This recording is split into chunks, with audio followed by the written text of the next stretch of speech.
It is hardly necessary at a conference such as this to remind you that literally thousands of studies have been done and conducted examining the relationship between religion, spirituality, and I'm going to use those terms somewhat interchangeably, and I'm going to quote authorities such as Harold Koenig, who also believes that we should be careful not to, sorry, do I need to get out the road?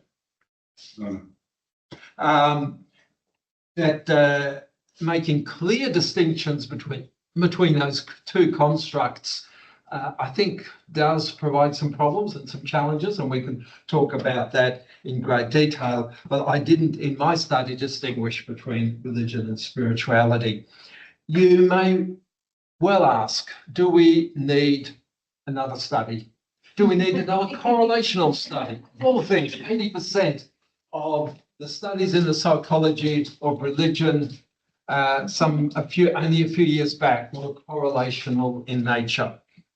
I am going to try to plead my case to you this afternoon and say that hopefully I have made a small contribution to the general discussion of the relationship between religion and health, and specifically emotional well-being. Let me plead my case.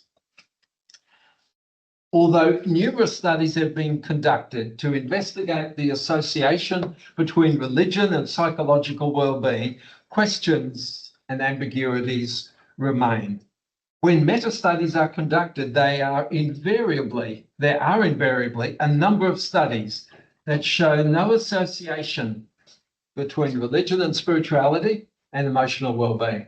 And then, of course, there's those very pesky studies that show that religion may actually be bad for emotional well-being. And I became quite interested in that.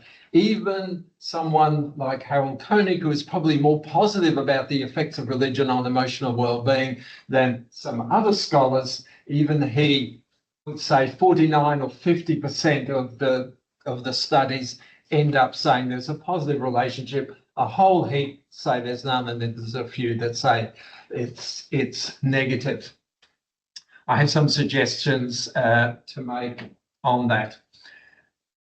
In my study, I was keen to follow the advice of scholars such as Pergament, Pallutzin, and Hood et al., who warn against a one-dimensional view of religion. By using various measures, we obtain a richer, broader, and more nuanced understanding of the religious experience, which will be of assistance when we look for associations with emotional well-being.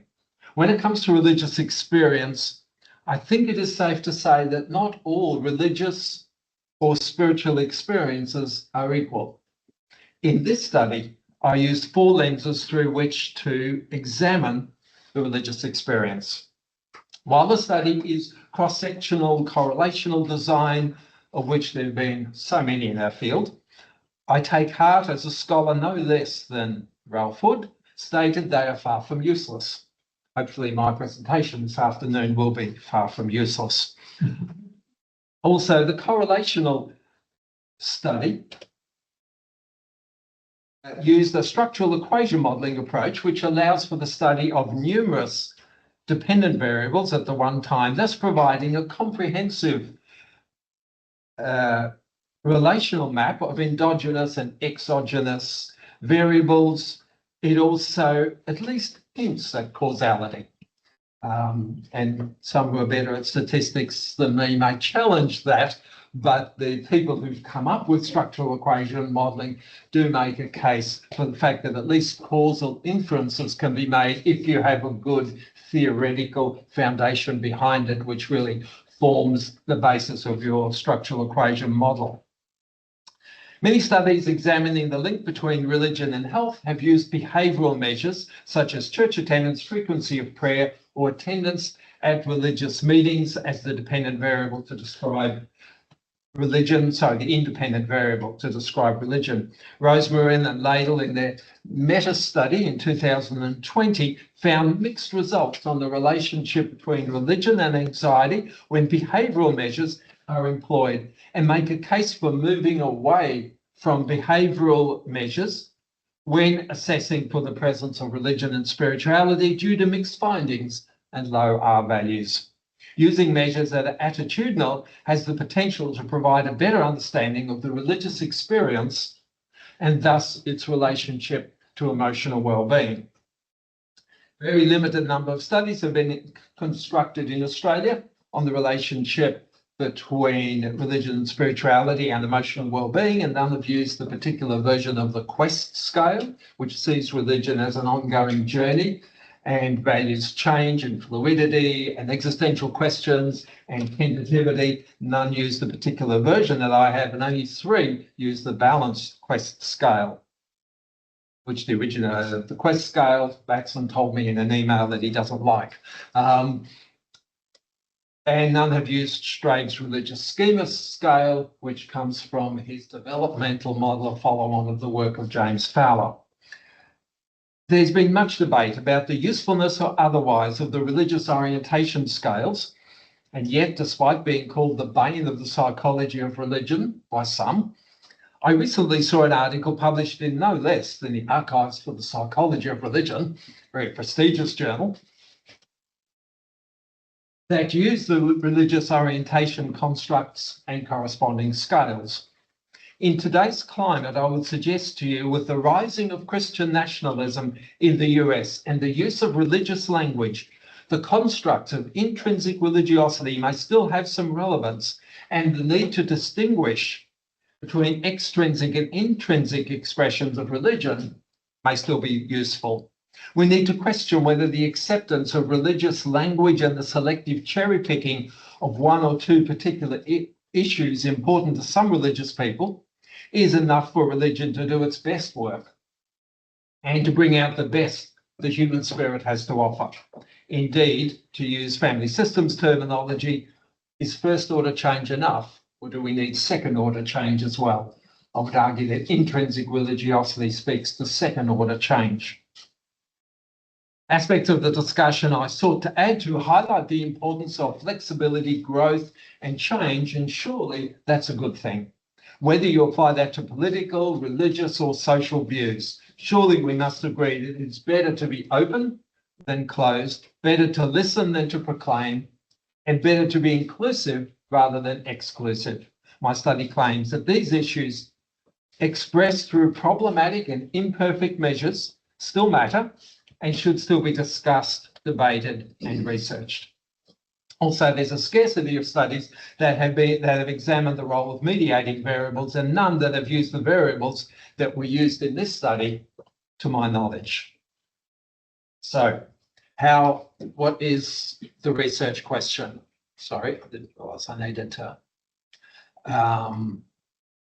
The research question very simply was, how does the way Christians conceptualise their faith impact emotional well-being? I'm going to try to go through the methodology as quickly as possible. So qualitative research design, something counsellors usually tend to avoid and psychologists really love. Used a correlational study with a cross-sectional survey methodology. Based on the reviewed literature, a theoretical model was developed to investigate the relationship between 4 religious faith frameworks. And they were extrinsic, intrinsic, Quest, fundamentalism, and religious schema. The mediating variables, resilience, guilt, shame, hope, and self-efficacy, and they became really significant in my study because most of the effects on emotional well-being were through those mediating variables. And the 2 that came out the strongest, which really I was quite surprised how strong it was, were resilience and guilt. They were 2 that had the greatest effect on emotional well-being out of my mediating variables. Sample size was 590, which was important for the variables used. Data collected by a survey instrument, 11 validated scales. I'm not going to worry about the hypotheses or analysis too much. That was the normal descriptive t-tests, ANOVAs, and structural equation modelling, Pearson's R, and so forth. And so we ended up with some rather pretty pictures. Here we go, just a reminder of that.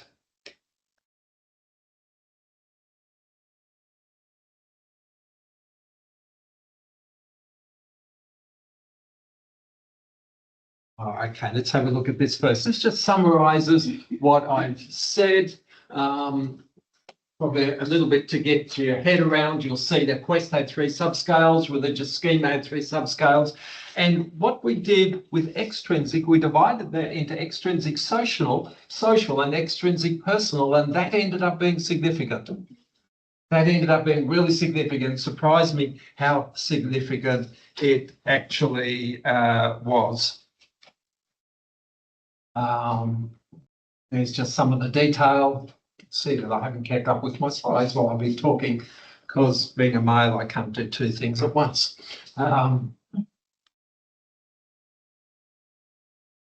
Okay, there we go. Isn't that nice and confusing? Probably means I have too many variables because I've got lines absolutely going everywhere. But when we took out the demographic variables, the background variables, we did find a much clearer picture. And I will show you one of those shortly. Due to lack of time, I'm basically only going to be able to talk about 2 of the faith frameworks. So despite the controversy regarding extrinsic and intrinsic constructs, my study found that they did discriminate between the outcome variables.